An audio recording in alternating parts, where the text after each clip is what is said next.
Esse é o nosso primeiro encontro das aulas de revisões que estão previstas no Departamento de Artes Visuais da UDESC. Nosso primeiro encontro será com a professora Rosângela Xerém. Muito obrigada, Rô, por ter aceitado esse convite. E nós teremos mais 5 encontros, e serão sempre às sextas-feiras, às 17 horas. Então, estão todos convidados. Obrigada, Rô. Passo a palavra para você. Senhoras e senhores, boa tarde. Então, eu vou começar essa aula. Ela está prevista para ter 1 hora de duração, metade é comigo e a outra metade é com o Andrei Parmigiani. O Andrei Parmigiani é aluno do pós-graduação, faz mestrado na linha de Teoria e História e vai apresentar uma parte dessa discussão. Então, 30 minutos é dele, 30 minutos é meu. Espero, Andrei, que eu possa obedecer os 30 minutos. Se por acaso eu passar, você tem igual direito de passar também, tá bom? Então, obrigada, Tarciana, pelo convite, por receber a mim e ao Andrei aqui, e obrigada a todos que estão presentes. Vamos começar a aula. A qualquer momento, qualquer um dos participantes pode interromper e perguntar. E se não quiserem interromper a aula, o Andrei, olha, acompanha no chat, a gente está acostumado a trabalhar junto, e ele me dá o toque de que tem alguma mensagem ali que eu devo prestar atenção. Então, eu vou começar, tá bem? Luiz, é um prazer te encontrar aqui, Noa, Leonardo, Ana Clara, Carol, Rosinete, a Milena, o Fabrício. Então, são poucos, mas são pessoas que eu quero muito bem. Então, vamos lá, vamos começar. Eu vou abrir o PowerPoint para a gente começar a nossa conversa. Os que me conhecem, os que já tiveram aula comigo, sabem que eu não tenho assim, um gosto por PowerPoint com muitos efeitos especiais. Eu deixo isso para o cinema do Steven Spielberg. Eu gosto de PowerPoint que parece página de livro. Então, os que não gostam de PowerPoint feinho, eu peço desculpa, mas os meus são sempre feinhos, porque eu procuro não fazer muito efeito especial com os PowerPoints. Eu planejei assim, ó, essa aula vai ser feita um tópico, eu dividi essa aula em 5 tópicos, 4 bem pequenos, que é o que eu vou dar em 30 minutos, e o 5º tópico, que é como pensar a cultura em alguns trabalhos contemporâneos, é o Andrei que vai abordar, porque ele vai trabalhar 3 exposições que acontecem atualmente em São Paulo e vai discutir como que a questão da cultura aparece nesses trabalhos. Então, o que eu vou problematizar nesses 4 itens é o que o Andrei vai abordar no 5º item, tá bem? Vamos ver se eu consigo abordar de maneira suficiente, porque eu fiz muitos PowerPoints, eu não vou poder olhar todos, mas eu deixo disponibilizado, daí já vai ficar gravado e eu deixo o PowerPoint disponibilizado, a Tarciana daí pode colocar na galeria de arte de Andira Lorenz, e aí fica lá disponível nesse site para quem quiser consultar, e se houver alguma necessidade, depois faça um contato com a Tarciana, que está cuidando do PI, e ela me chama novamente, a mim ou ao Andrei, ou aos dois, para que a gente aprofunde alguma coisa que tenha ficado mal abordada, porque, como é uma aula pequena, certamente muita coisa vai ficar superficial e talvez até banalizada. Então, vamos ver se eu consigo dar conta. Os tópicos que me foram disponibilizados pelo chefe do departamento e também pela Tarciana foram esses aqui: História da arte, identidades culturais e culturas visuais, Teoria da arte, percepção e cultura visual.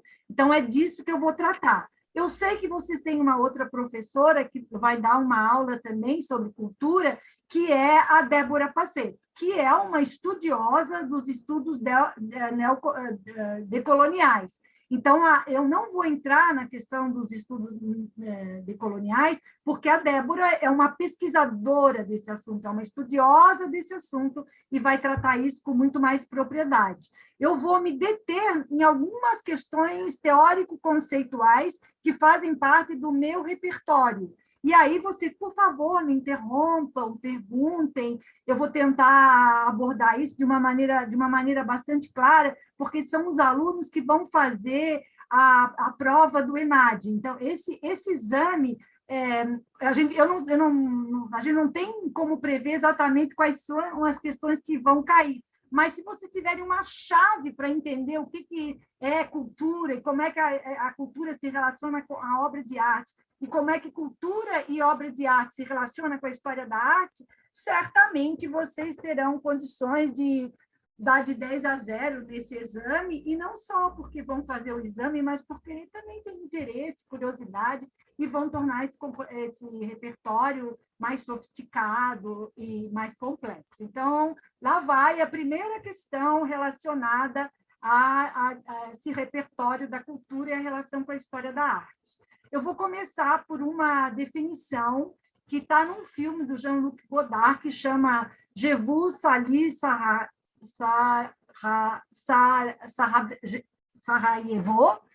Sarajevo, né? Sarajevo. É um filme de 1993 e ele foi exibido na Bienal de São Paulo de 2010. É nesse filme que aparece um diálogo em que o personagem afirma que a cultura é a regra e a arte é a exceção. E quase sempre a gente aceita essa definição sem questionar muito. Então, meu propósito aqui é questionar essa definição. Não vou bater o martelo se isso é certo ou se isso é errado, mas eu gostaria de examinar essa questão com vocês. Nesse filme, Eu Vos Saúdo, Sarajevo, aparece um conferencista dando aula e, num determinado momento, ele diz assim: está aqui, depois vocês podem olhar, está a indicação do site, depois vocês podem aprofundar, e nesse site tem a cena em que isso aparece. Cultura é a regra e arte é a exceção. Todos falam a regra: cinema, computador, camiseta, TV, turismo, guerra. Ninguém fala a exceção. Ela não é dita, é escrita. Flaubert, Dostoiévski, é composta. Gershwin, Mozart, é pintada. Cézanne, Vermeer, é filmada. Antonioni, Vigo, ou é vivida e se torna arte de viver. Srebrenica, Mostar, Sarajevo. A regra quer a morte da exceção. O que ele estava dizendo com isso? Que a arte é esse desvio que interroga o padrão, que interroga aquilo que está dado nos grupos, nos diferentes grupos, dentro de diferentes horários. Então, a gente poderia pensar que isso tem uma atualidade, porque é exatamente num país que a gente está vivendo agora, em que predomina uma série de coisas, ou não sei se predomina, não sei se eu posso dizer que 27% dos eleitores são predominantes, mas que tem uma força, repercute, faz um barulho estrondoso, a arte é uma exceção. E quando a gente está bem desanimado de ler noticiário, de escutar, de assistir noticiário, de ler jornal, quando a gente está bem desanimado de acompanhar todas as mazelas pelas quais nós passamos agora. Antes de começar essa aula, eu vi a televisão, estava dando uma reportagem sobre a fome, como as pessoas vão buscar agora nos açougues aqueles restos de ossos que eram usados para alimentar os cães. Quando a gente vê isso, a gente tem um soco no estômago tão violento que é quase difícil suportar a vida nesse momento. Mas é pela arte. Quando você vê uma obra, você conversa com um artista, você visita algum local em que essas obras estão disponibilizadas, que você encontra uma espécie de saída para respirar, uma espécie de compensação que nos indica que a arte é aquilo que permite a gente sobreviver ao absurdo que estamos vivendo. Esse respiro, esse pequeno fósforo riscado no meio de uma escuridão, é isso que a arte poderia ser. E eu entendo que O Godard está exatamente falando sobre isso. Ok, vocês vão me dizer que isso é muito, essas referências que ele dá são muito europocêntricas, vocês vão me dizer que ele está falando de uma Europa ocidental para uma realidade do leste europeu. Eu vou dizer que eu não vou abordar essa questão aqui, eu reconheço, acho que vocês têm razão, mas eu não pertenço, não integro ao grupo que pensa que a universidade tem que assimilar apenas a última novidade e jogar fora toda a criança com a água da bacia de uma reflexão que é muito mais sofisticada do que as simplificações acadêmicas e intelectuais que banalizam determinadas reflexões que são muito mais consistentes e profundas.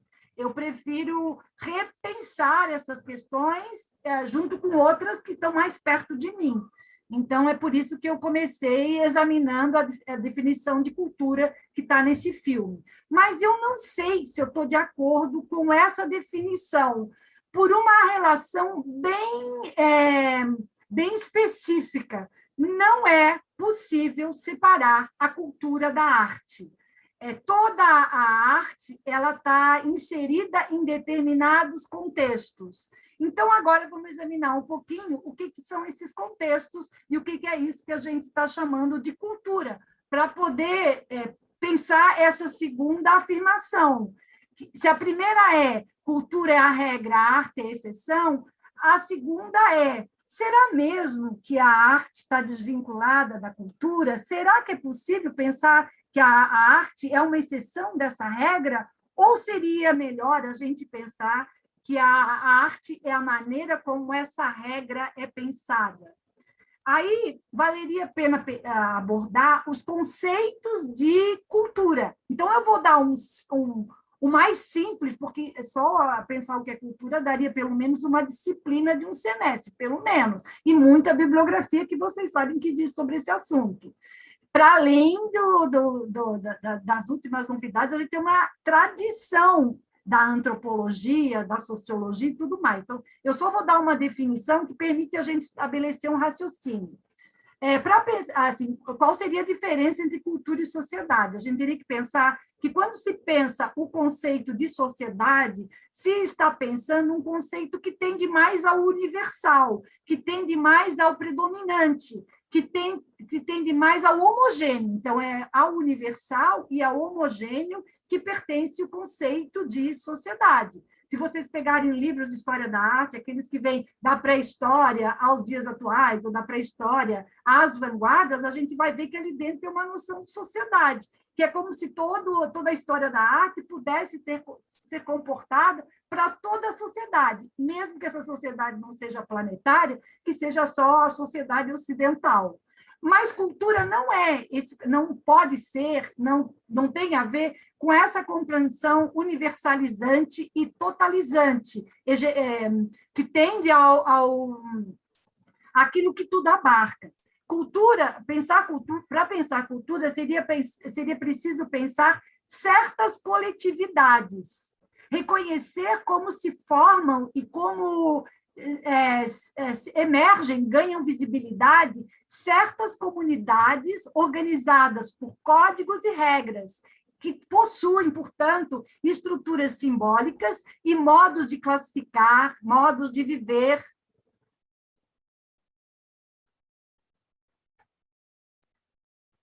Modos de classificar, modos de viver, modos de pensar, modos de perceber, modos de sentir, modos de fazer, modos de se expressar e modos de transmitir. Então, basicamente, quando a gente fala cultura, a gente teria que pensar certas coletividades que se entendem como comunidade. Claro que isso vai ficando cada vez mais focado. Eu tenho aula agora, só um minuto. É como se a gente visse uma paisagem de longe e fosse chegando cada vez mais perto. Eu posso falar assim, a cultura do homem branco, urbano, herdeiro de uma tradição industrial, em contraposição à cultura do indígena que vive no terceiro mundo. Mas olha só, essa coletividade indígena, em contraposição ao homem branco, ela é muito totalizante ainda. E, com certeza, se a gente olhar mais perto, a gente vai ver que nenhum indígena vai estar confortável nessa definição. Também poderíamos pensar essa definição, a cultura do brasileiro é diferente da cultura do europeu, é diferente do alemão, ou então é diferente do japonês, mas certamente o japonês não vai se reconhecer naquela coisa que a gente define bem clichê, assim, o japonês é pontual, o japonês é muito disciplinado, o japonês tende para as áreas técnicas, adora coisas high-tech. Isso é bem o clichê, como a gente poderia pensar como eles nos olham através do clichê. Então, toda essa dimensão dos estudos contemporâneos sobre cultura, todas essas discussões que vêm, pelo menos desde os anos 80, elas vão cada vez mais focando com mais nitidez as particularidades dessas comunidades. E cada vez mais essas particularidades vão lutando e conquistando espaço dentro desse universo, digamos assim, mais homogeneizante. E vão tentando como é que se diz? Se resolver através de muita luta, de muito embate e muitas estratégias de sobrevivência, tentando se resolver politicamente, tentando se resolver dentro da sua legitimação, dentro da sua demanda de inclusão para uma série de conquistas que, a rigor, não foram pensadas para esse universo. Todo mundo sabe, a gente está vivendo ainda um período, todo mundo viu na pandemia, quem foi que pagou essa conta de toda a crise do coronavírus no Brasil. Com certeza não foram os que puderam viver em casa confortavelmente. A gente sabe disso, são os lixeiros, os coveiros, os frentistas, as cuidadoras, todo um universo que a gente pensa que não, primeiro pensa que nem tem noção de como que eles têm que batalhar todo dia. A gente diz, fica em casa. Quem fica em casa? Lave as mãos. Quem vai ter água para lavar as mãos? Todos os preceitos, assim, não fique em ambiente aglomerado. Pode ser que não fiquem, os mais favorecidos não fiquem embaladas, né, em restaurantes fechados. Mas essas pessoas que pegam um ônibus todo dia de madrugada para ir para o serviço, com certeza essa regra não fica em ambientes fechados, não serve para elas. A gente tem que olhar para isso, e eles como é que se diz? Eles se expressam, eles têm uma vida que nós precisamos prestar atenção. E eles também lutam por isso. Então, essas diferentes culturas, a cultura dos meninos que frequentam festas de funk, a cultura das meninas que frequentam esses ambientes que a classe média olha com um certo preconceito, enfim, um universo que o Andrei vai falar sobre isso, porque a gente tem 3 artistas que estão realizando exposição em São Paulo, em que dá para prestar bem atenção nisso. Uma fotógrafa chamada Madalena Schwartz, que fotografou o mundo gay e trans dos anos 70, que era um mundo bem, digamos assim, bem proscrito, bem perseguido, muito mais do que é hoje. E a Madalena Schwartz fotografou esse universo e deu visibilidade para eles no momento da ditadura militar, o que não é pouca coisa. Também a gente tem a Sueli Carneiro, a história de uma mulher que tem uma causa feminista e é uma ativista das lutas contra o racismo, praticante de candomblé, que todo mundo sabe que ainda as pessoas se incomodam muito com essas crenças que não pertencem ao universo da religião reconhecida, legitimada, oficializada e tudo mais, por mais que a gente diga que não é assim. E a Maria Carolina de Jesus, que é uma escritora. É possível uma mulher com pouco estudo, favelada, catadora de lixo, fazer literatura? Como isso se torna viável? O que ela está falando? Pensar essas 3 exposições, não à toa, foram bem escolhidas pelo Andrei, por uma realidade que não é a realidade que a gente conhece claramente no meio urbano. O meio universitário é o meio de pessoas que usam sapato, têm os dentes, bem ou mal estão numa universidade pública. É muito diferente de um ambiente da Maria Carolina de Jesus, que vai dizer assim, as pessoas que moram na cidade, de universo urbano, em geral, não pensa no frio, mas a gente não consegue viver, o pobre não consegue gostar do frio.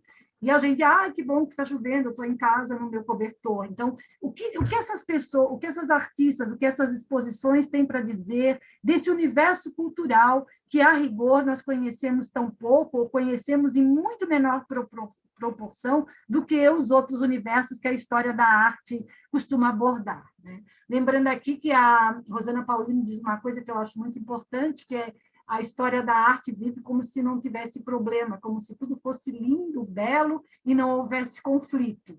Então, pensar esses segmentos, pensar esse universo, introduzir esse repertório dentro da universidade em todas as disciplinas, sempre que possível, é dar espaço para essas diferentes comunidades organizadas por códigos e regras, estruturas simbólicas e modos de classificar, modos de viver, modos de pensar, perceber, sentir, fazer, transmitir. Deixa eu passar isso aqui para lá, que vai ficar melhor.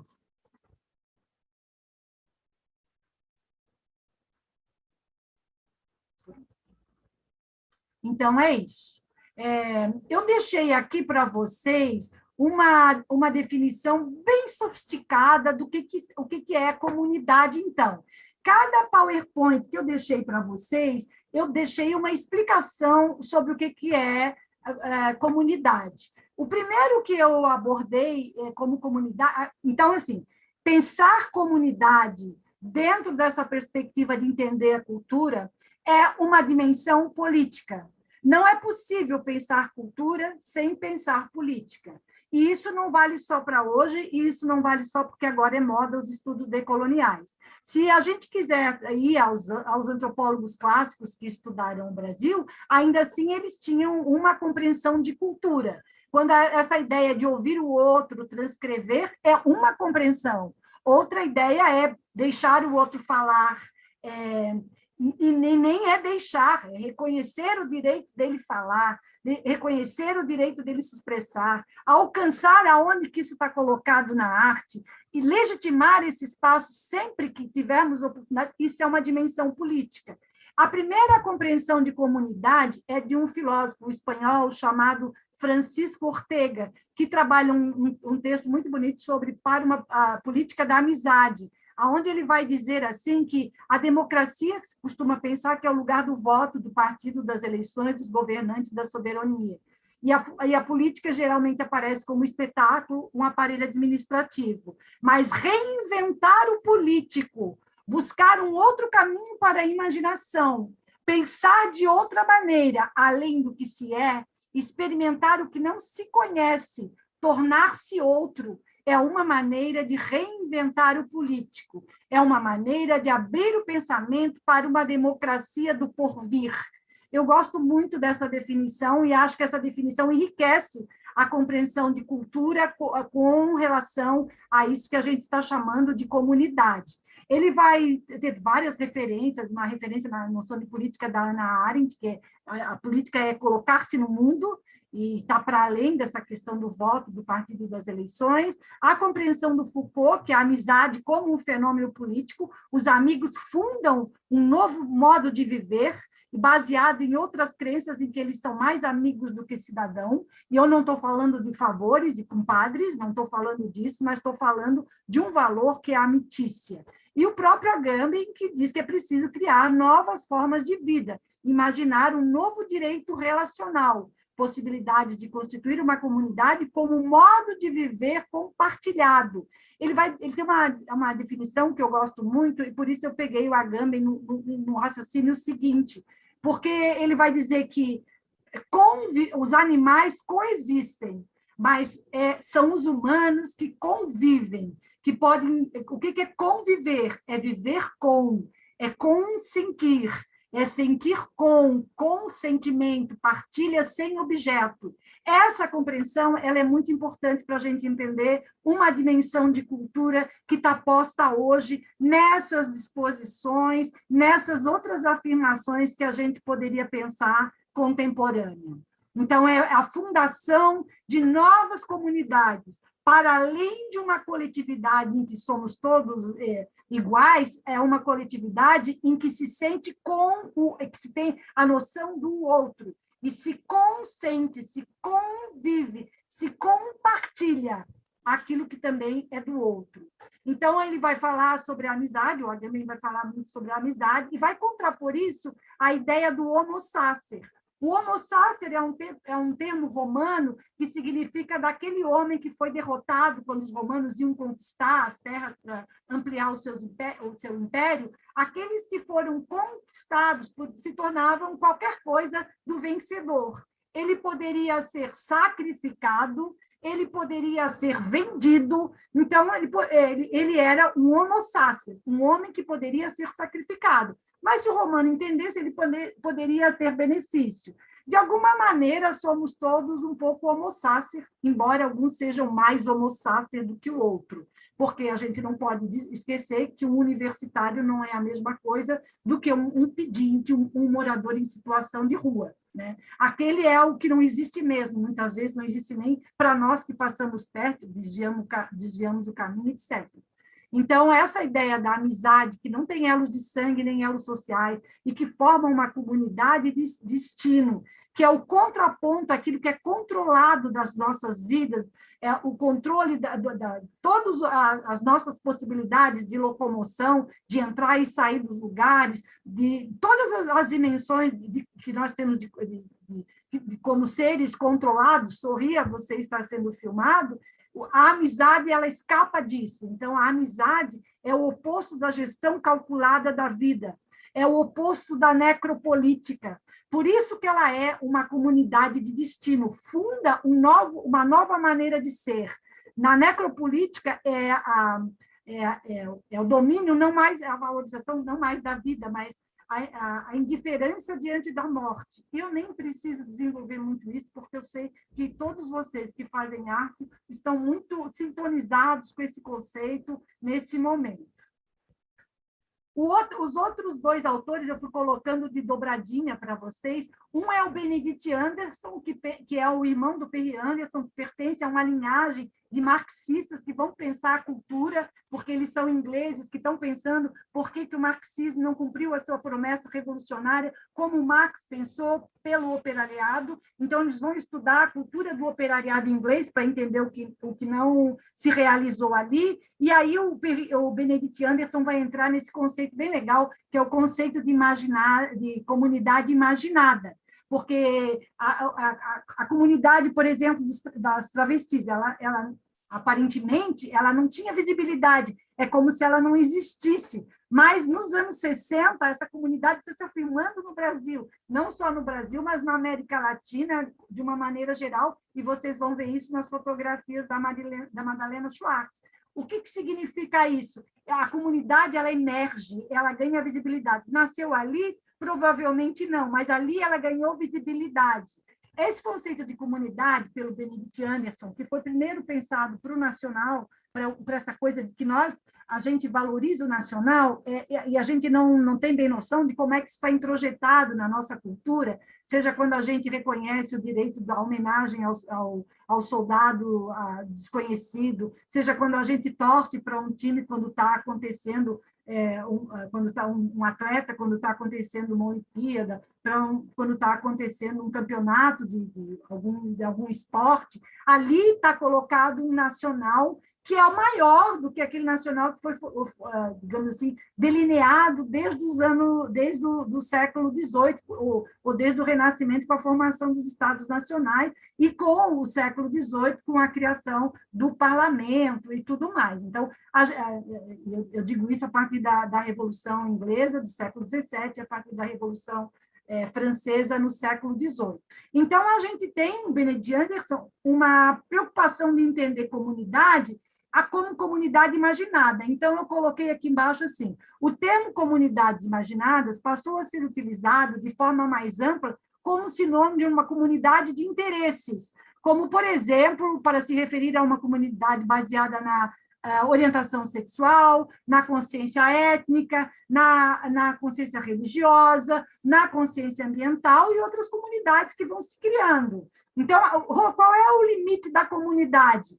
aonde aquela coletividade se reconhece dentro de certos valores e códigos compartilhados, ali a gente tem uma comunidade. É isso que o Benedict Anderson está dizendo. E o Godard e o Jean-Luc Nancy vai dizer uma coisa que eu gosto muito, que é a comunidade inoperante, a comunidade inoperada. Eu coloquei o nome dos livros e coloquei o ano das edições, depois vocês olham. Diferente de sociedade, que seria uma simples aglomeração de pessoas e forças, a comunidade é marcada pelo modelo de família e de amor. Ela é desejo de fusão, vontade de comunhão, total domínio de unidade, de intimidade, de autonomia imanente a partir de diversas figuras. Deus, o povo, a sociedade, tudo isso que a gente conhece, né? A ideia de Deus, pátria e família, que vocês conhecem bem essa bandeira agora.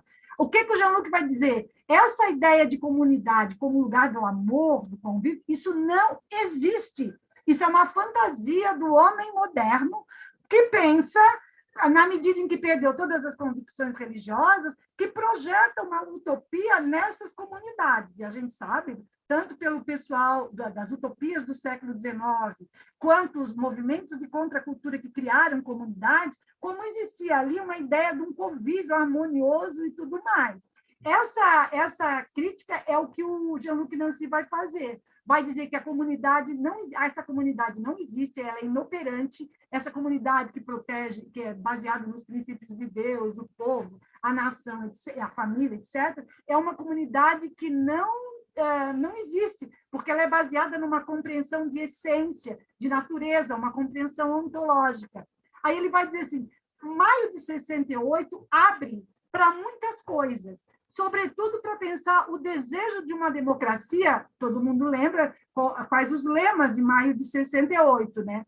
Nem capitalismo, nem socialismo, por um inteiramente outro, cuidado, os ouvidos têm paredes, faça amor, não faça guerra, todos aqueles motes de maio de 68, que se escrevia no muro. Está aqui o Fabrício, que está trabalhando com arte urbana e sabe quanta coisa que dá para escrever no muro sobre isso. Maio de 68, em maio de 68, irrompe a irrupção de um desejo de democracia infinita, a partir de certas compreensões do sujeito para o que não pode. O que quer dizer? Uma prática que os estudantes e as passeatas de 68 fizeram. Eles decidiram que eles não iam... Era um movimento muito pacifista, né? Então, eles não iam enfrentar os policiais que vinham com gás lacrimogêneo e cacetete, eles não iam enfrentar com violência. Usaram rosas para entregar para os policiais, usaram bolinha de gude que eles escorregavam e não podiam perseguir os manifestantes. Então, é uma ideia de que esses manifestantes eles não têm um projeto.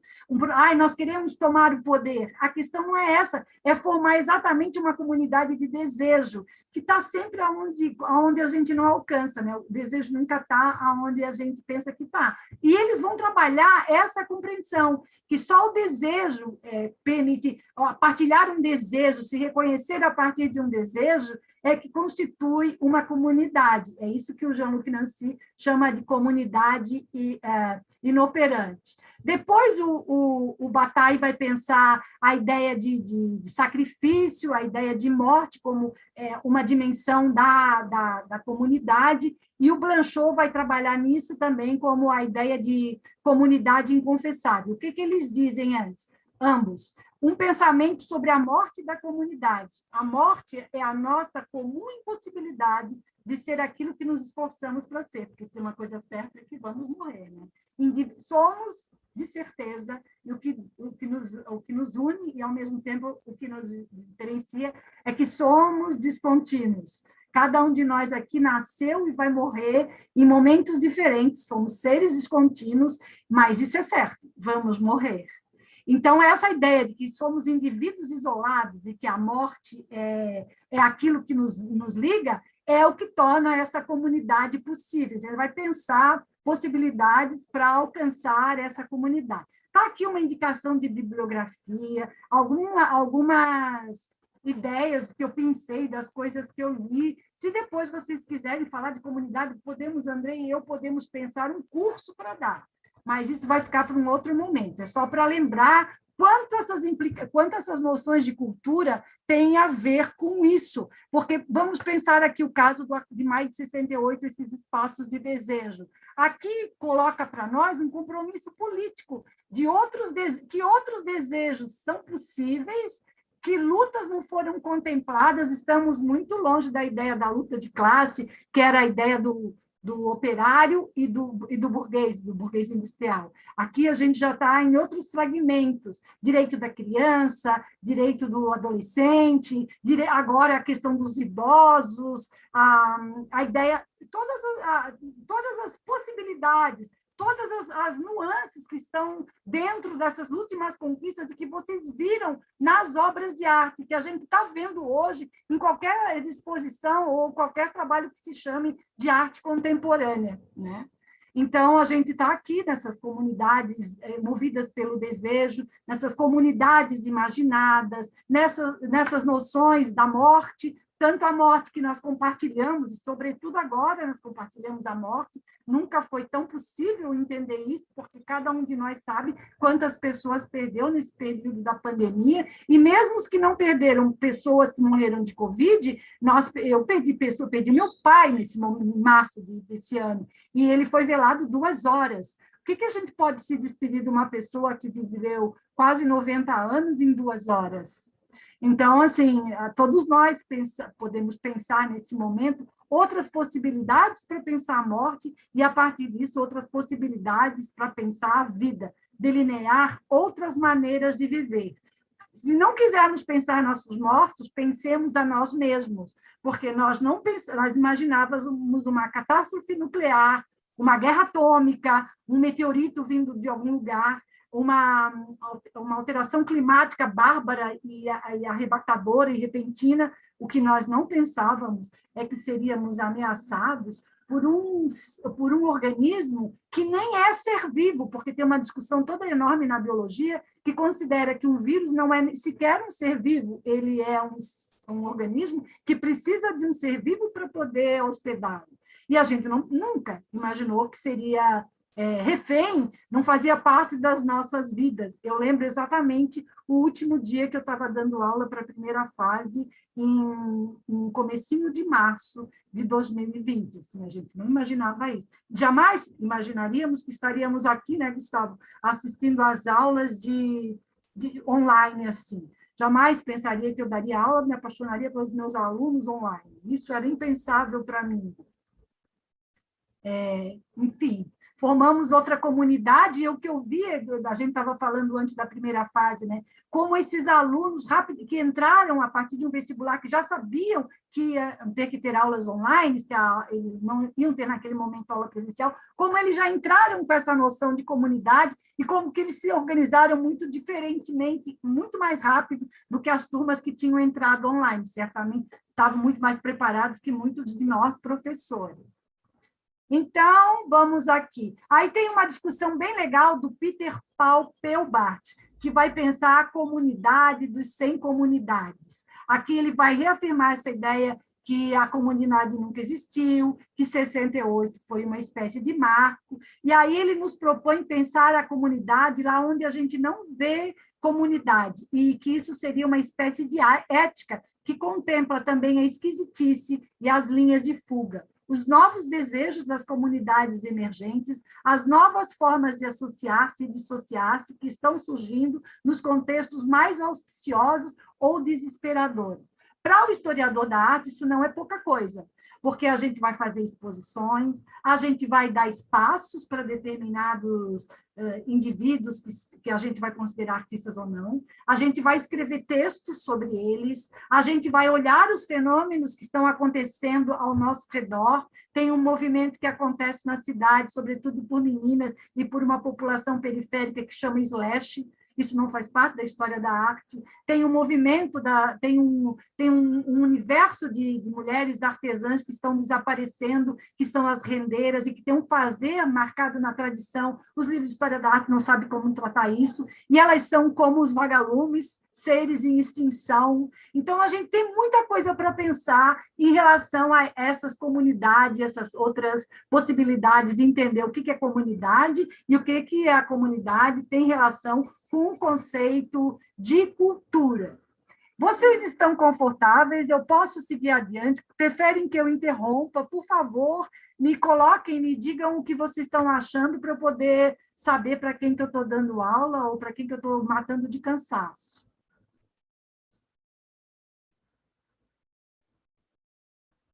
Tarsi, quer interromper? Andrei, tem alguma coisa no chat que eu ignorei? Tarsi, posso ir adiante? Por favor, pode continuar. Então, tá.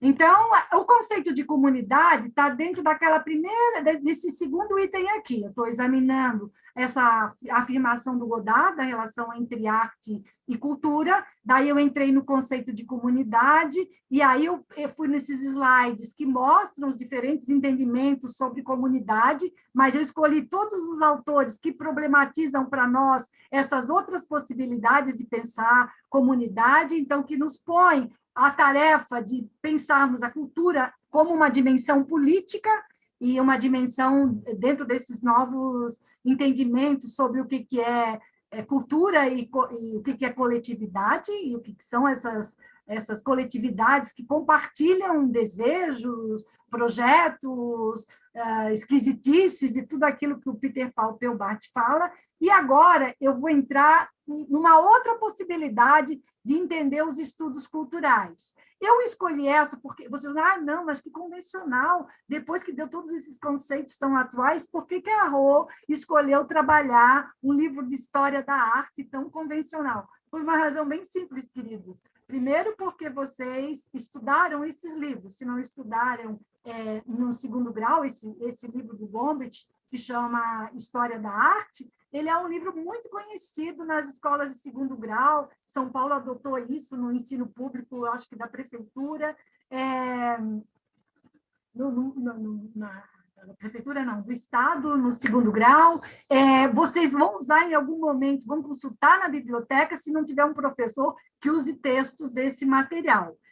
O Gombrich, e depois, tem mais uma importância do Gombrich. O Gombrich é um autor que escreveu basicamente depois da Segunda Guerra Mundial, depois de ter visto a Europa estraçalhada. Ele é um austríaco. Só que ele escreveu com uma preocupação muito pedagógica. Então, os livros de história da arte, o primeiro livro que ele escreveu de história da arte era um livro para criança. E esse livro aqui, ó, que vocês estão... Então, está aqui, ó, esse livro aqui, Breve História do Mundo. Ele contou a história do mundo através das obras de arte. O outro livro que ele escreveu é esse aqui, que foi um livro para adolescente, e que eu disse que foi usado no Brasil, nas escolas, muitas escolas, colégios, inclusive, os que não faturam com apostila, os preocupados com a educação mesmo, vão passar esse livro aqui para os alunos aprenderem. E vocês vão consultar esses livros quando estiverem fazendo algumas matérias do curso de artes, não necessariamente de história da arte. Com certeza, meus alunos da primeira fase leram, olharam, vieram com perguntas para mim a partir daí, mesmo que eu não tenha recomendado esse material. O que o Gombrich fala sobre qual é a questão dele? O Gombrich vai estudar arte porque ele está interessado em entender a cultura. Como eu falei, ele viveu a cultura europeia depois da Segunda Guerra Mundial, uma Europa estraçalhada. Então, ele está preocupado em recuperar os valores civilizatórios. E, para pensar e recuperar os valores civilizatórios, ele vai pensar as obras de arte que estão nos museus europeus, basicamente. Mesmo que ele fala, essa aqui é a pintura rupestre de Altamira, essa aqui é um artefato da Austrália, da Oceania, etc., ele está pensando esse universo da arte que permite problematizar e levar adiante um desejo de um humanismo de reconstrução civilizatória no mundo que viveu a guerra atômica. Então, vamos lá, que viveu o bombardeio, não viveu bem na Europa, mas a Europa, depois da Segunda Guerra Mundial, estava estraçalhada. uma boa parte da sua população foi dizimada, não só na Primeira como na Segunda Guerra Mundial. Então, o Gombrich é esse estudioso. O que ele diz aqui para nós? Espero e acredito que a história cultural fará progresso se também fixar firmemente sua atenção no ser humano individual. Então, ele está preocupado em entender exatamente aquilo que o Godard está falando, embora não da mesma maneira. Como é que entende o indivíduo artista dentro do seu universo cultural? É isso que ele está preocupado. Como é que entende o indivíduo artista dentro do seu universo cultural? Aí ele tem uma noção de arte bem específica, por isso que ele vai dizer que aqueles desenhos nas cavernas são objetos artísticos, porque ele tem uma compreensão de arte que tem a ver com essa marca individual.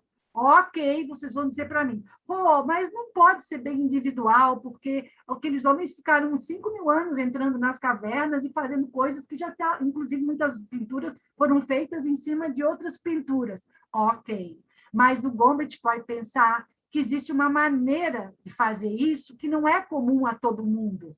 Essa relação do olho com a mente, que faz com que alguns indivíduos consigam fazer determinadas coisas, muito particular, isso é arte, independente da época.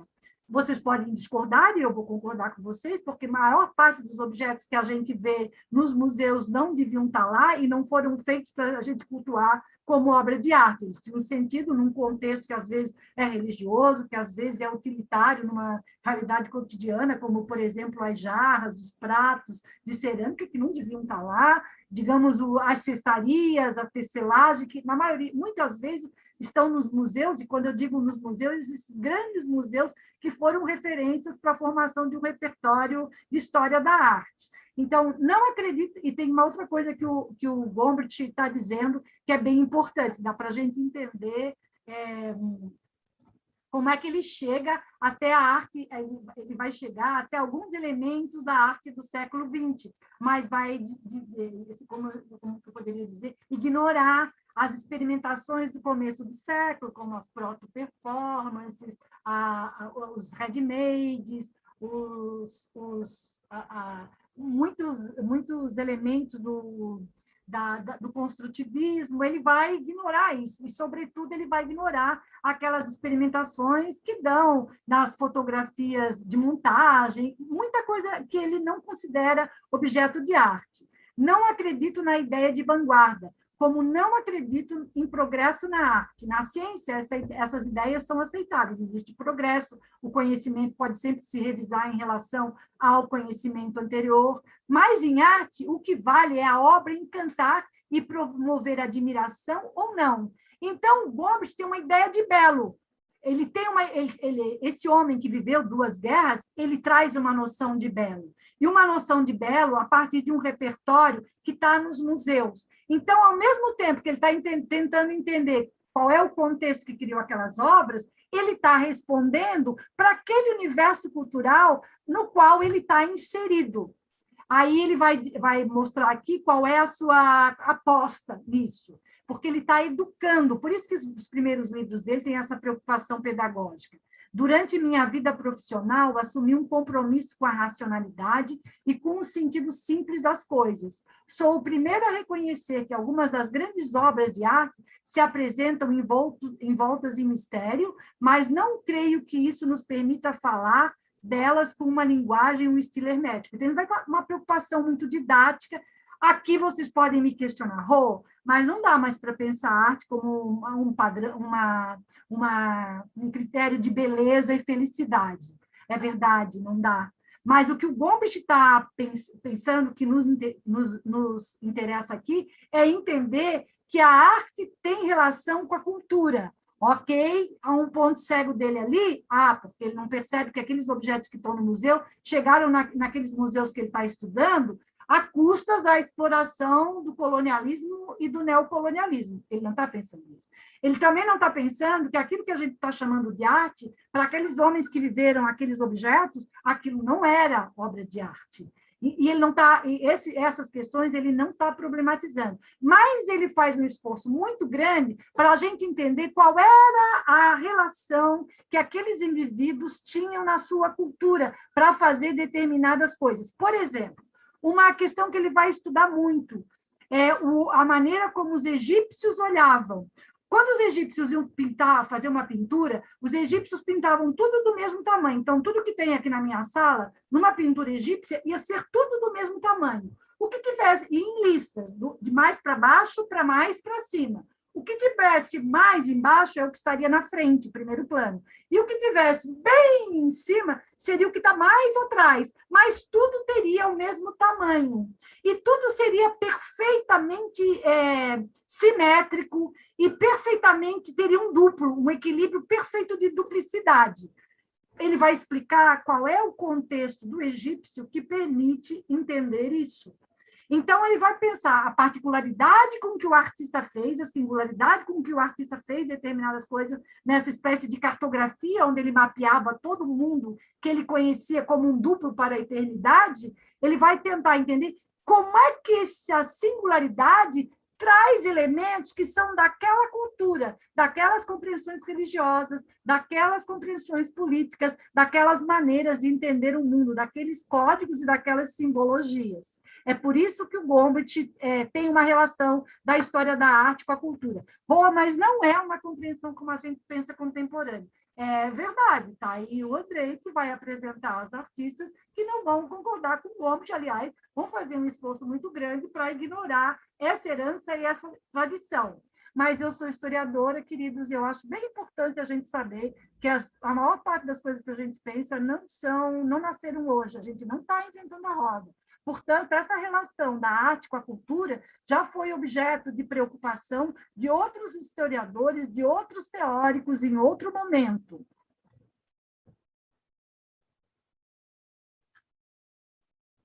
Tá, eu teria uma outra artista para falar, uma outra teórica para falar, que é a Svetlana Alpers, que vai pensar também pelo viés da cultura, ela é uma estudiosa da arte holandesa, não vou falar. E eu poderia também abordar o Warburg, que é um estudioso da cultura, eu não vou falar. Eu deixo essas coisas aqui para vocês poderem perguntar para mim na hora do debate ou me chamarem num outro momento, não me custa nada vir de novo, mas acho que está na hora de fechar minha boca para a gente ouvir o que o Andrei tem para dizer. Andrei, o microfone é todo teu, filho.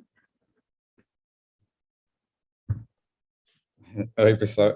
Vamos fazer assim, então. Quando eu estiver mostrando a minha parte, a professora pode fazer algumas intersecções, fazendo referência aos autores que não deu tempo.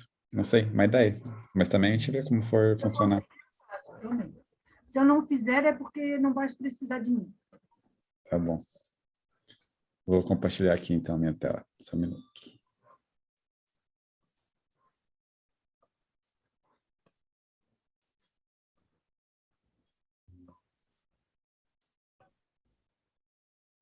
Estão conseguindo ver? Sim. Não tá tela cheia. Agora tá tela cheia, né? Sim. Tá, certinho. Então, boa tarde, boa noite para todo mundo. Sou o Andrei, sou orientando da Rua. E, como a professora conversou antes com vocês, essa parte aqui eu vou tentar trazer, então, algumas questões que a gente consegue visualizar essas questões um pouco melhor, né? Então, coloquei entre arte, cultura e exposição, porque são 3 exposições que a gente vai poder pensar de algumas maneiras como é que eles estão pensando, como é que aparecem esses 2 pontos, esses 2 conceitos, e como é que existem essas intersecções, né? Então, a exposição da Sueli Caneira, da Madalena Schwartz e da Maria Carolina de Jesus, que eu tive a chance de ver fazem essa semana aí que passou. Então, são 3 exposições, segundo semestre de 2021, que ocorrem em São Paulo, e permitem trabalhar essa relação entre os conceitos de arte e estudos culturais, tanto através da experiência, elas permitem a gente pensar isso, tanto pela experiência de a gente transitar por essas exposições, né, como pelo destrinchamento do processo curatorial, tentar pensar um pouquinho como é que foi pensada a curadoria dessas exposições, que eu acho que ajuda muito, e as demais relações entre os conceitos e das obras que estão ali selecionadas, né. Então, a primeira exposição que eu vou estar mencionando aqui é o da ocupação Sueli Carneiro, que fica no Itaú Cultural, lá na Avenida Paulista. A exposição ela começou dia 28 de agosto, mas ela ainda vai ficar até 31 de outubro, caso alguém consiga ir. Aqui tem alguns dados curatoriais, de produção, etc. E aqui tem uma imagem, acho que é importante a gente entender o conceito ali de ocupação, que direciona um pouco o conceito dessa específica, que é do Sueli Carneiro. Então, o Itaú Cultural, ele faz, eu acho que a cada 2 meses, se eu não me engano, tem uma pessoa que eles selecionam para fazer essa ocupação. Então, a ocupação que está acontecendo agora é da Sueli Carneiro, e o conceito de ocupação é trazer histórias de pessoas que fazem nossa história. É como eles definem, né? Então, isso já faz meio que já faz parte do processo curatorial deles, mais amplo, que é permanente, e depois tem os específicos de cada pessoa que estão trazendo. E acho que é legal pensar, porque o conceito vai entender, a gente vai perceber como esse conceito ele vem de um universo muito da nossa cultura, né? E vem da história, e vem das questões sociais, que vão estar ali toda hora atravessados pela arte. Então, história de pessoas que fazem nossa história, a memória e fazer artístico brasileiro, então é um ponto que eles vão estar focando na atenção na hora de trazer eles, e através de entrevistas, fotografias, áudios, vídeos, documentos, textos e obras, né? Então, como eles definem aqui, no geral, tem um lado muito documental, mas ele não é exclusivamente documental. E acho que é aqui que está a chavezinha para a gente pensar como é que essas coisas estão conversando. Essa montagem específica, ela é bem interessante, não consigo achar uma foto mais afastada, que meio que você não consegue ver ela seria legal uma visão aérea, mas é impossível, porque o teto é fechado. Mas ela é uma exposição de forma circular e ela lembra muito um espaço de terreiro, né? A Sueli Carneiro é uma ativista, professora, filósofa, escritora, negra, feminista, etc. E essa exposição, ela tem... O primeiro mote, então, é a Sueli Carneiro, a biografia dela, né?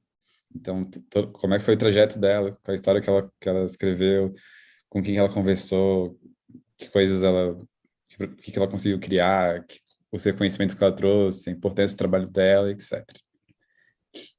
Só que vocês vão perceber nessas 3 exposições que uma coisa é de ter contato através de um texto sobre alguém, né? Isso vai tocar a gente até certo ponto. Mas eu acho que a vantagem da exposição é como isso pode atravessar a gente, fazer a gente perceber uma parte mais sensível, que talvez a gente compreenda de uma forma mais interna, né? Essas histórias que a gente vai ver e essas produções. Então, essa montagem tem formato de terreiro, né? Que é o espaço que a Sueli frequenta e que vai de acordo com a história que ela está querendo que seja vista, né? A vida inteira dela teve uma influência espiritual nesse sentido e também pela questão histórica da própria banda, ou do candomblé, etc., né? Então, a estética que a gente está vendo aqui, o material que a gente está vendo aqui, são de contextos culturais, religiosos, mas eles se apresentam aqui de uma outra forma, né? Aqui, por mais que lembre um terreiro não é um terreiro, né? Mas ajuda a gente a entender um pouquinho mais daquele universo, daquela experiência. Então, o centro dessa exposição tem essa árvore bem grande, com essa madeira, com essas cores. Aqui vocês conseguem perceber essa cobra que está ali devorando o próprio rabo. Então, tem essa obra aqui também. Então, assim, no primeiro momento você pode ver, vão ter fotografias de quando ela era nova, vão ter vídeos de pessoas sendo entrevistadas. Aqui essa montagem específica, eu vou tentar não falar muito do processo curatorial, porque esse não é o foco do conteúdo, né? Mas eu quero mostrar como as coisas vão se misturando aos poucos. Mas isso aqui é bem legal porque se posiciona na frente, o vídeo inicial se posiciona na frente, e no cantinho direito ele tem ali que eu acho que acaba refletindo também como é que a obra é pensada, o quanto ela é pensada no acesso dela, né? Então, aqui tinha um mapinha em braille para você tocar algumas questões, para conseguir compreender, para quem tem deficiência visual. Esse aqui tinha um tempo de cada vídeo. Então, por enquanto, bem documental.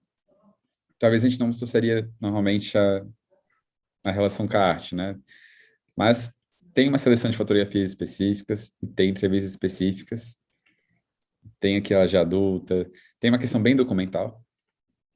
Mas no meio desses documentos tem algumas seleções que aparecem que ajuda a gente a acessar de maneira ainda mais sensível.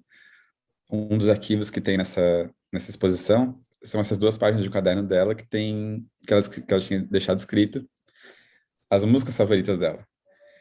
E a gente lendo os documentos, a gente entendendo o que ela fez, a gente percebe como essas músicas aqui se conectam de uma outra forma, né? Quando a gente se conecta com a música de um jeito sensível, ela também se conecta de maneira sensível. E quando a gente encontra esse meio do caminho, talvez a gente compreenda um pouco melhor as questões, as motivações da Sueli, né? Então, acho isso muito valioso.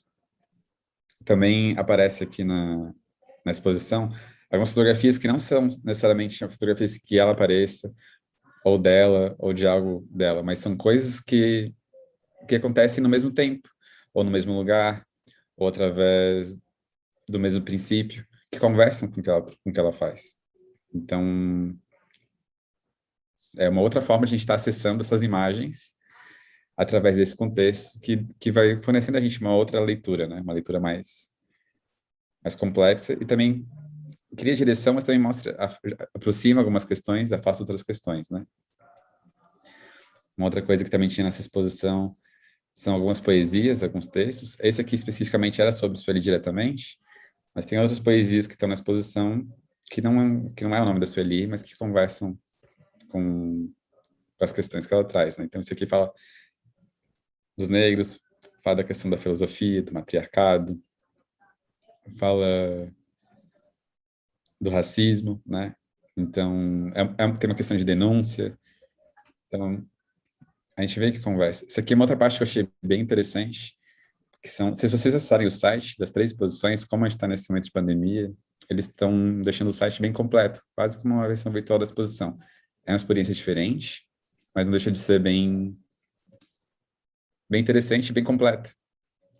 Essas fotografias vocês conseguem ver no site até em tamanho maior, que eles escolheram uma menina fotógrafa para fotografar os lugares que fazem parte da história da Sueli Carneiro, né? Fotografar eles hoje. Então, não são fotografias antigas de cada lugar que ela passou. São fotografias atuais dos lugares que ela passou. Então, tem uma preocupação estética. Se vocês perceberem, se tiver relação de cores, existe um caminho aqui, né?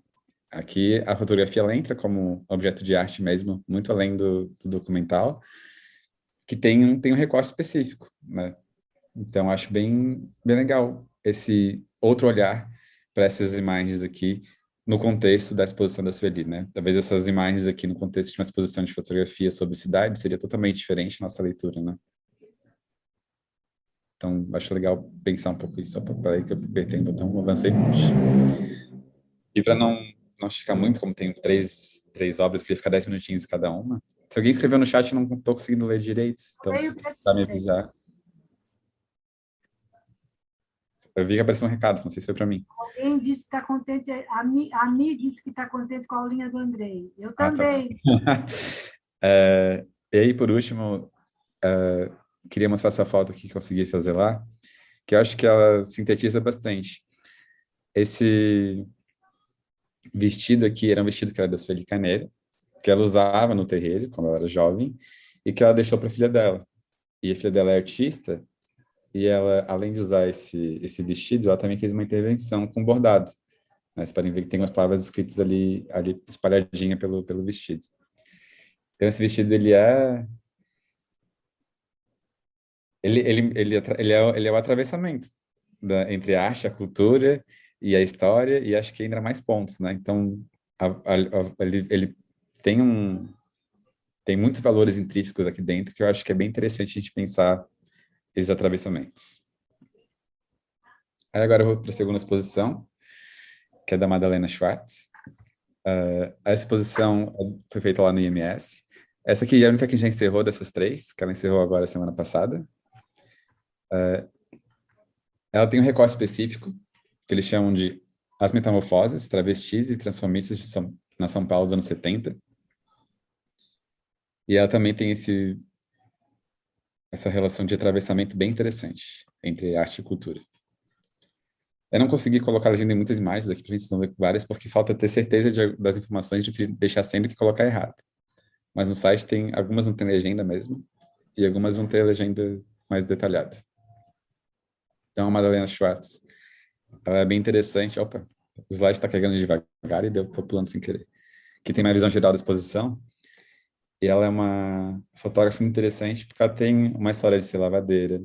Ela viveu no centro de São Paulo, num momento histórico muito específico, dos anos 70, dos anos 60, anos 80.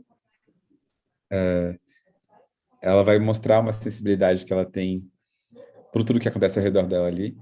E ela vai, de alguma forma, se tornar íntima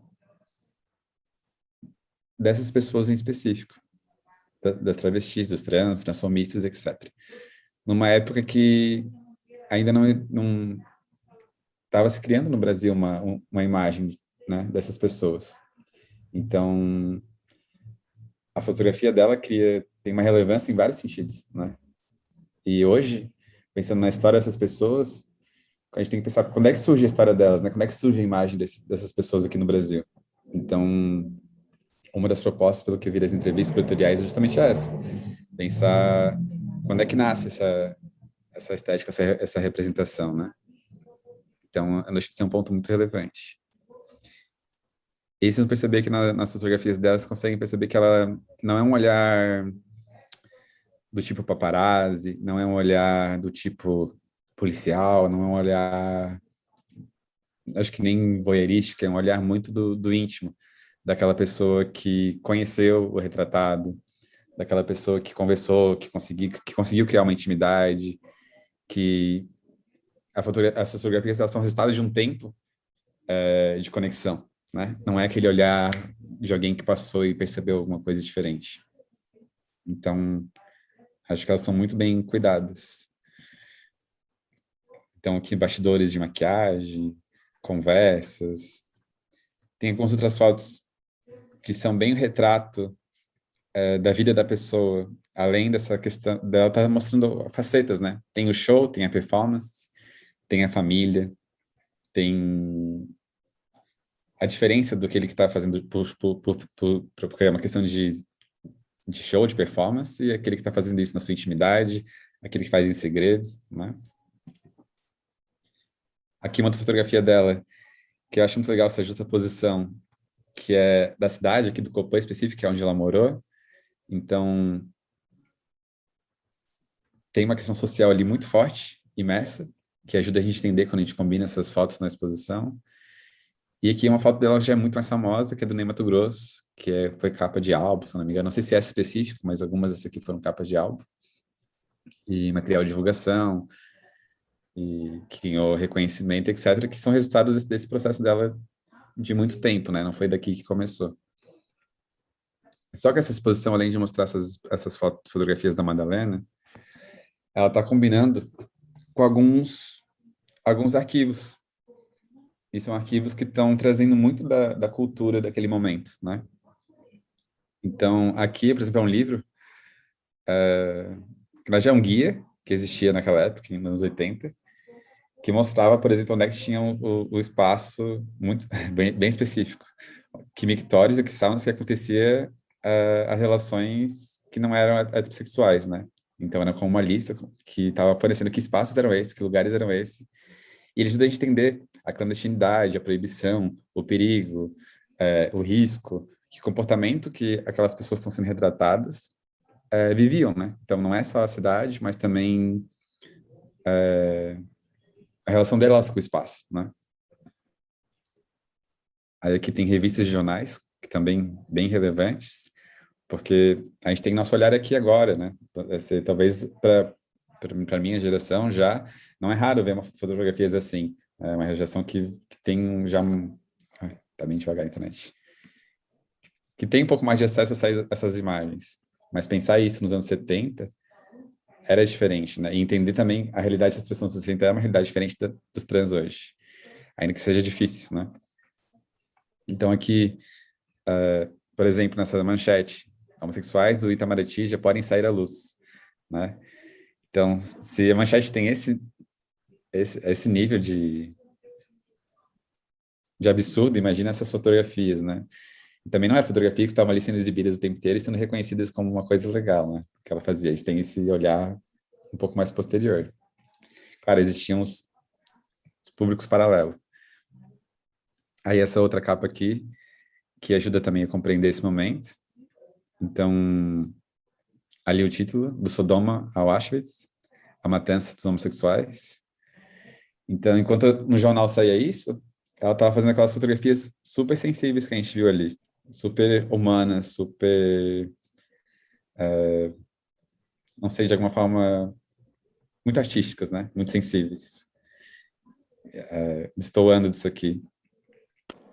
Perdão, Andrei, ela faz algo nesses jornais ou eles são publicados com essa capa assim mesmo? Ela faz alguma intervenção?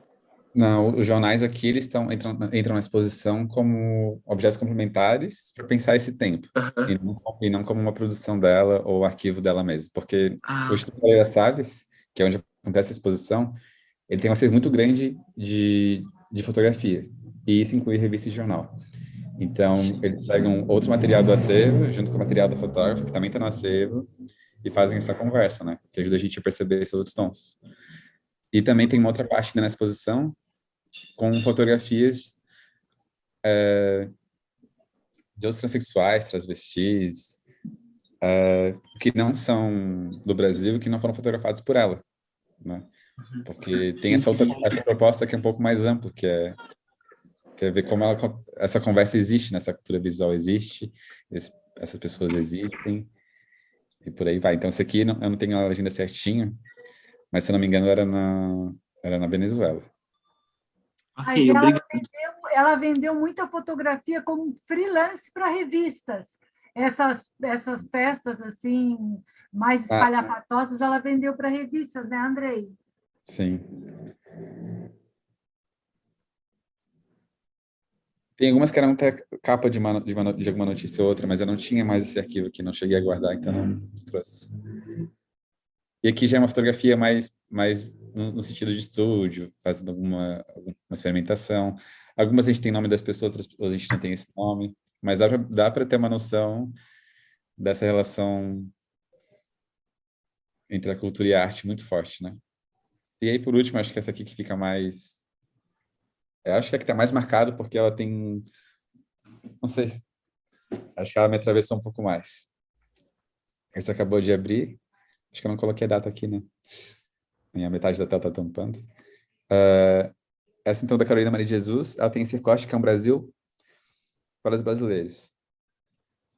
Então, já vem o tom aí bem forte de como a cultura brasileira vai estar permeando a leitura da criação dela. Então, pensando que a Carolina Maria de Jesus, ela é principalmente uma escritora, né?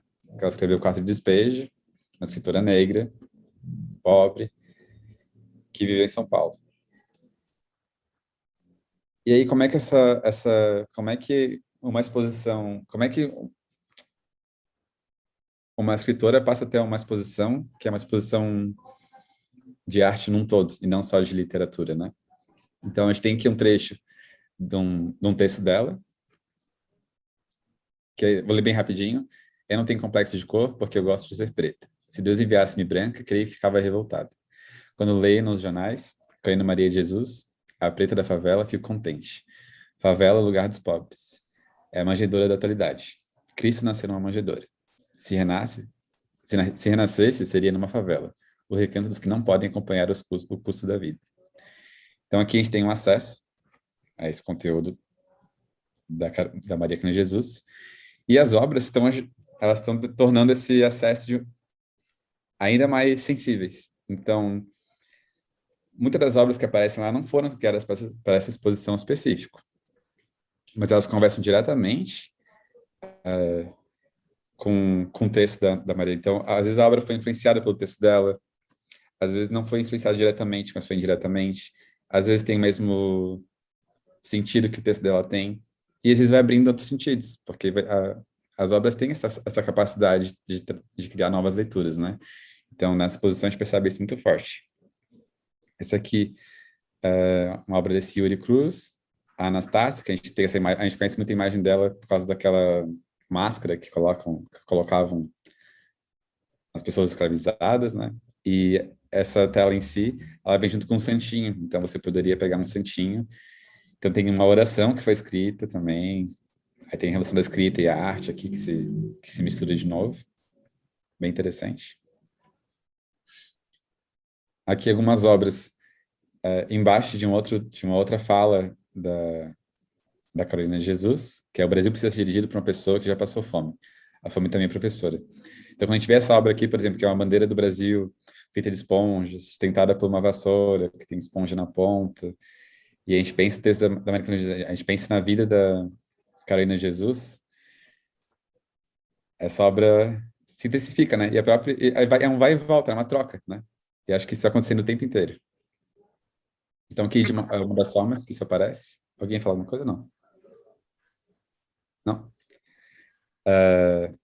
Aqui um outro texto. Quando eu era menina, eu pensava: será que viver como desejo, comprar vestidos bonitos, exigir uma casa vermelha, a minha cor predileta? Agora que comprei a casa, não me foi possível pintar de vermelho, porque os padres haviam de dizer: a Carolina é comunista. E aí a gente dá um texto desse e vê uma obra como essa aqui, que foi feita por um coletivo, que se chama Coletivo Terra, que é uma obra que remete àquele episódio daquela pessoa que foi presa passeata, que tinha pinho-sol na mochila, que é uma coisa que vem do jornal, que vem da denúncia social, que vem de algo bem contemporâneo, e que aqui cria uma nova camada, né? E essa obra em si tem esse texto bem crítico social, e você podia pegar um pinho-sol e levar para casa para ir revelando os textos que aparecem aqui embaixo. Então, onde não tem pinho-sol aqui é porque alguém já pegou e foi revelando esse texto, né? Então, ajuda a pensar como é que era a vida da Maria de Jesus, como é que é hoje a vida das pessoas que têm a vida parecida com a dela, o medo, o receio. Lembra do texto dela que fala do medo que ela tinha para conseguir as coisas, como que ela continuou com medo depois de conseguir. Essa é uma outra obra que também lá bem marcante. Tá pixelizando aí, acho, né? Que é do Jaime Laureano, que é uma miniatura. Essa aqui é bem pequenininha, a miniatura do Monumento às Bandeiras, só que ela foi feita... A gente olha e não lê a legenda, a gente pensa: tá, uma miniatura dela em cima do tijolo, vou pensar só que são tijolo. Mas essa miniatura, ela foi feita com derretimento do latão dos cartuchos da munição da Polícia de São Paulo, né? Então, é um outro peso, né?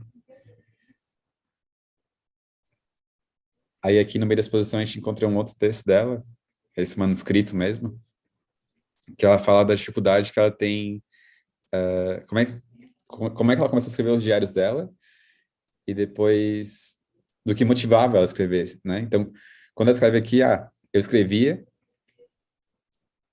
para ter que empregar para ter que empregar tempo para dissipar da minha mente a ideia do suicídio. Eu tinha a impressão que vivia num pardieiro. Esse inferno, quando eu conheci... Aí vai falando. Aí, então, aqui ela está falando que a escrita vem desse sofrimento dela, que ela queria se afastar. E quando a gente vê essas obras, a gente talvez compreenda um pouquinho mais esse sofrimento, né? E o que aconteceu a partir daí, né? Aí tem essa outra obra aqui, esse pano que tem esse texto em cima. Tem Preta Chorando, Carolina Maria, faz uma referência direta a ela, né? Tem Preta Chorando, mas chorar por quê? É choro de dor, é choro de amor, suporta o peso do mundo, sem nunca ceder. Conversa muito bem com essa página aqui, né? Aí, essa outra obra aqui, escrito Periferismo Estético. Tem muitos textos que mostram as críticas em relação ao texto dela, em relação como é que é recortado o texto dela, o livro dela em relação a outros livros. Acho que dá para pensar o periferismo estético tanto na leitura quanto na expressão, mas não só dela, como também desses artistas que aparecem aqui, porque eu não cheguei a mencionar, mas nessa exposição tem artista trans, tem artista gay, tem artista negro, tem artista renomado, tem artista desconhecido, né? Então, tem também mais uma outra camada de atravessamento nessas obras. Aqui outro documento de um jornal, Carolina Maria de Jesus, A Pobreza Voltou. Essa obra aqui, que eu acho que conversa muito bem, é uma obra atual, mas conversa muito bem com aquela página, pensando no momento social. E aqui não é uma obra específica, também É um arquivo que mostra várias capas do livro da Carolina Maria de Jesus, só que a leitura deles junto também dá espaço para a gente pensar problemáticas, né? Quais são as capas, como é que cada país percebe a história dela, retrata a história dela, identifica a história dela. Então, aqui no Japão tem uma estética muito japonesa, o árabe. Esse aqui específico, não sei de que país é, mas também já é uma mulher com um cara sobre ela, beijando ela, que é um recorte muito específico, que eu acho que é como a gente não associa a obra da Carolina Maria de Jesus. Aí tem os outros que tem um tom mais de didática, que talvez eles já acham que o texto dela sirva para um público mais jovem, que o público mais jovem poderia acessar. Outros que vê bem como algo documental. E aí, no meio dessas obras, ainda tem uma sala que fala muito da questão do ativismo, né? Então, tem essa imagem se não me engano, essa estátua ali no meio é da Isabel. Princesa Isabel, isso? E aqui, essa obra aqui que também a gente aparece a primeira vez no Carnaval, né? Se não me engano, foi a Mangueira que usou essa imagem. Então, Carnaval, cultura, denúncia, o texto e a arte aqui, né? Então, olha como é complexa essa relação entre que a professora trouxe antes, né? Eu esqueci a frase agora, mas Arte e cultura. mas tem uma frase que a professora falou antes. Cultura é a regra e a arte é a exceção. Isso, é para questionar isso, né? O quanto que é, o quanto não é, o quanto tá ali ainda. E aqui, isso aqui eu acho que lembra até da exposição da Sueli Carneiro. Também tinha algumas vestimentas lá, essa é uma delas, tinha também lá do... esqueci o nome do artista. Mas ok, essa é uma das... Esse aqui é um vestido que que a Carolina Maria de Jesus usava, que tem uma relação com Iemanjá, que tem uma relação religiosa dela, relação com a música, né? E as outras obras que misturam. Então, aqui tem uma combinação bem interessante do tipo de mídia, do que era arquivo, que não era visto como uma fotografia de arte, e que aqui talvez a gente leia de uma outra forma, aquele vestido, como esses objetos ganham um novo status, né? E aqui é uma das últimas obras, está no finalzinho, que eu acho que é bem bonita, e que eu acho que a parte legal é de pensar cultura e arte, mas aqui nessas exposições, acho, aqui já é uma coisa meio pessoal, como a arte pode ajudar a gente a entender culturas que talvez sejam diferentes da nossa, né? Como a gente pode fazer que isso atravesse a gente de maneira mais profunda, mais verdadeira, mais empática, né? E é isso. A professora pode complementar agora. Andrei, eu achei ótima a tua apresentação, lembrando que na da Carolina de Jesus tinha o Bispo do Rosário, a Rosana Paulino, tu ia mostrar aquelas casinhas também pequenininhas que tu pulou. Então, acho que eu apertei aqui mais de uma vez. Vi que tava pulando sentido. Eu li essa aqui, aquela conta da casa dela, que ela pintada de vermelho, que era para mostrar essa obra e falar da relação, e no fim eu fiquei, por que não apareceu a imagem? Mas essa obra aqui é fantástica, porque esse artista aqui, né, ele é bem jovem, 94, né?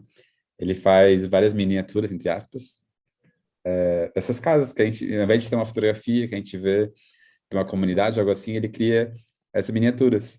A gente pode pensar o tamanho dela, a gente pode pensar o material dela, a gente pode pensar o realismo dela, a gente pode pensar um pouco de fantasia que tem nessas miniaturas, associar várias questões. Acho também que são obras com várias camadas de leitura, mas essa específico ele criou em homenagem a Carolina Maria de Jesus. Então, tem aqui os livros dela, tem aqui a Carolina Maria de Jesus escrito nesse aqui em cima da cama, a cama está com o lençol desdobradinho, como se tivesse alguém vivendo ali, né?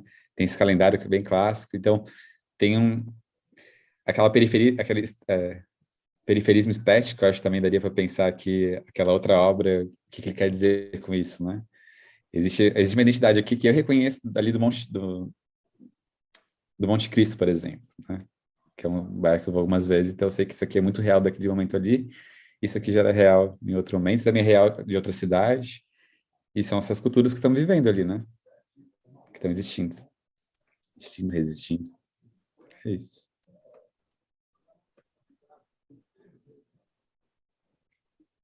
Tassiana, a gente te devolve a bola para tu mediar, se alguém quiser perguntar alguma coisa. Então, pessoal, vocês têm alguma pergunta sobre essa fala da Rô, fala do Andrei? Acho que o Andrei trouxe... As duas falas se complementaram muito bem, Rô. Eu acho que foi uma ótima articulação convidar o Andrei para falar das exposições, né? Você trouxe essa carga um pouquinho mais teórica e inicia com uma referência de cultura que vem de um filme, então já traz um outro modo de pensar também, né? De pensar para onde a gente olha para conquistar essas nossas referências, né? O que a gente olha, o que a gente pensa, enfim, como cultura. E o Andrei super complementou, então, com essas três artistas. E abro para o pessoal, se alguém quiser fazer uma pergunta. Eu adorei a obra da Carolina, Andrei. Fiquei encantadíssima e com muita vontade de ver a exposição. Fabrício, Rosete, fiquem à vontade, pessoal. Oi, não sei se tem alguém na frente para falar, mas eu queria saber se vocês foram, acho que vocês foram na exposição da Maria Carolina de Jesus, André e Rô. Então, eu li o livro na época do vestibular, e, e eu não sei, mas o livro assim me deixou muito pensativo, porque a forma como ela descrevia, como ela passava fome, e era tão doído aquilo, porque ela sofria muito pensando no que ela ia dar para os filhos dela no próximo dia. E quando eu ia comer, eu ficava pensando, tipo, poxa, eu tenho comida aqui, sabe? E aquele livro me fez pensar muito essa relação de tu. ah, Desse alimento que ela tá buscando tanto, ela tá numa realidade tão diferente, escrevendo um livro, sendo uma mulher negra, habitando em um contexto totalmente diferente. Ela era pai, ela era mãe ali também. Ela habitava nesse contexto e ela ainda escrevia. E é muito bonito aquele Brasil de esponjas, eu achei bem tocante, assim, bem forte aquilo com as vassouras embaixo, eu achei bem bonito. E eu queria saber se vocês foram na exposição dela. Sim, e tem muito mais obras legais lá, que eu tirei foto, mas não coloquei aqui, porque eu não queria trazer exposição na íntegra, acho que era para mostrar que era legal e descer pessoalmente, mas tem muita parte que fala da fome. Então tem muita obra que usa, tem uma colher lá que eu acho muito legal, tem uma foto muito boa, mas eu pensei, não vou mostrar, deixa as pessoas ir lá e ter a experiência com aquela colher, se surpreender. Tem do Paulo Nazaré, tem essa da Rosana Paulino, tem umas receitas com pão, assim, com açúcar, que são bem legais. Tem um vídeo também, até salvei aqui para mostrar um pedacinho, mas vai estar muito nosso tempo. Mas que ali foi só um detalhezinho, então tem outros nuances da vida dela e da obra dela que não coloquei. Legal. Mas vejam os É, sites. eu vou dar uma olhada no site, mas deve ser bem tocante participar da exposição dela, assim. E eu também achei legal a forma dos livros, como várias culturas representam diferentes formas dela. Eu não sei, mas para mim nossa, esse livro, o diário que ela fez me relembra muita fome. Eu tô interessado nessas obras agora. Obrigado, viu? E também é uma abordagem que permite a gente entender o que é aquela comunidade de desejo, permite a gente pensar que essa coisa de que a arte é exceção, na verdade, a arte ela tá completamente mergulhada na cultura, né? E ela está problematizando a sociedade, que é esse conceito maior, e está também apontando para outro tipo de comunidades possíveis, né? Porque faz a gente... Ninguém sai dali confortável. Essa ideia do Gombrich, que a arte é beleza e felicidade, não cabe ali, porque todas essas exposições, que são, aliás, duas delas são montadas por o projeto expográfico de uma aluna que foi orientanda no pós-graduação, por toda a sorte do mundo, me orientanda, que é a Isabel Xavier. Você não sai dali com a noção de que arte tem a ver com beleza e felicidade. Pelo contrário, você sai dali com o entendimento de que a arte é a criação de problemas da cultura experimentados numa dimensão estética, no sentido da estese, da sensação, né? Que você é o corpo todo, o teu corpo inteiro que sai mexido dali. Você não sai muito inteiro de nenhuma dessas exposições, assim. Então, ainda bem que dá para ir com outras pessoas para conversar e poder segurar essa barra do que é ver esse tipo de exposição, porque elas são um soco no estômago, assim. E muito legal também pensar que o limite entre essa coisa de que ali estão os registros que foram colocados, isso que é o registro da obra de arte, e os fragmentos para entender a vida, né? Elementos da cultura para pensar situações de luta, de sofrimento, de exclusão, de tática, de sobrevivência, de imaginação, e articulação com muitos artistas, com muitas vozes. Não é uma exposição, não é uma curadoria que você vai ver assim harmoniosa, que tem a ver, que traga tranquilidade, não, é um ponto perturbador, que tem um caráter de... Esse tempo é insuficiente, essas coisas que nós estamos vivendo não são suficientes para a gente pensar e entender o mundo. Então, por mais que tenha esse caráter de revolta, de insatisfação, também tem um caráter de esperança. Enquanto a arte problematizar isso, sinal que as pessoas ainda podem ser tocadas, podem sentir, pensar, desejar uma outra comunidade, um outro tipo de comunidade. Nos abre os olhos para a cultura visual, né, Rô? Abre esse muito, contexto. muito. Mas não é a cultura visual problematizada como uma coisa a mais, porque se a gente pegar o Gombrich coloca ali dentro as caricaturas, as publicidades, ele bota isso, só que você não tem essa dimensão, essa força de se sentir desconfortável, de saber que a arte existe porque o mundo é insuficiente. Pessoal, alguém gostaria de fazer mais alguma pergunta ou comentário? A galera que vai fazer Enem quer comentar alguma coisa sobre essa chave da cultura? Nádia.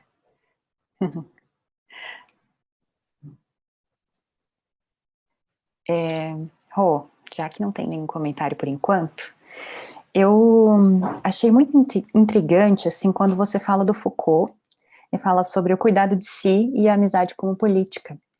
E aí depois você comenta sobre amizade como isso que funda uma nova maneira de ser. E me intrigou muito pensar essa relação da amizade e comunidade e política. Não sei se você poderia comentar um pouquinho mais sobre isso.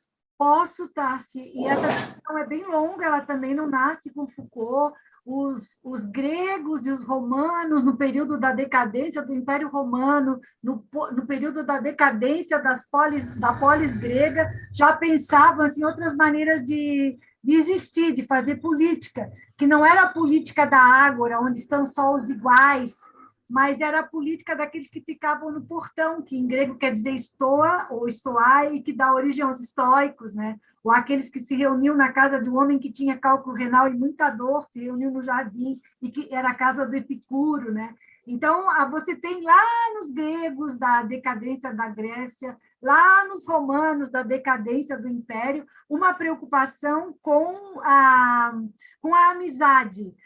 Seria assim, essas dimensões, a arte de envelhecer, a arte de ter amigos, a arte da conjugalidade, são parte da estética da existência. Então, coloca uma dimensão da arte vida, mas não no público, e sim no privado. E essa dimensão de que o privado vivido de uma maneira singular é político. É isso que o Foucault retoma quando vai estudar os textos antigos. Por exemplo, ele leu a Ética Nicômaco, que é um texto da antiguidade, onde um senador é chamado para depor contra um amigo dele, e ele diz, eu não vou entregar o meu amigo, porque nós somos mais amigos do que cidadão, porque ele sabia que naquele momento havia uma perseguição política que era obscura. Então, o Foucault pega essa dimensão da política do corpo. O corpo certas resistências que o corpo pode fazer e que são da pauta da política. Ou então, mesmo quando o corpo é dominado e é submetido, que é também da pauta da política. E a amizade, Tarsi, é isso. Você funda comunidades daqueles que são... Na amizade não tem relação de dinheiro, não tem relação de sangue, não tem relação de compromisso ou de dívida. Você é amiga porque você é amiga, você reconhece, você não tem nada a ver com essa coisa mais contemporânea de confessar tudo, de ter não sei quantos mil amigos no Facebook, não é isso. A amizade aqui é uma prática de pensar um outro mundo, para pensar um outro mundo. Quando a gente vive na universidade, tu está começando a carreira, tu sabe, e tem coisas da vida acadêmica que são esmagadoras. Só se você tem amigos para poder conversar, para poder trocar, para poder partilhar, é que essa vida acadêmica vale a pena, né? Amigos e um bom psicólogo. É verdade, Ajuda. ajuda bastante. Pessoal, eu vou dar uma olhadinha no chat, ver se alguém colocou alguma questão. Ó, na verdade, tem elogios aqui, né, para o pessoal.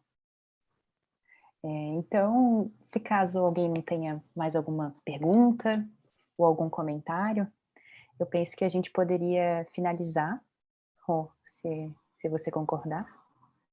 Rô e Andrei, não sei se querem comentar mais alguma coisa. Agradecer pelo espaço mesmo. Foi muito bom te ouvir, Andrei, adorei. Obrigada por estar aqui, por ter topado o convite. Rô, muito obrigada. Prazer, Porque esse foi um momento pensado, né, e que não estava nos seus planos de aula iniciais, né, Rô? Foi um convite para essa revisão do ENAD, né, então é uma coisa à parte até das suas aulas e que você se dispôs a vir aqui com muito cuidado, preparou esse material para compartilhar conosco, então muito obrigada. E obrigada a todos que estão aqui hoje também, todos os estudantes.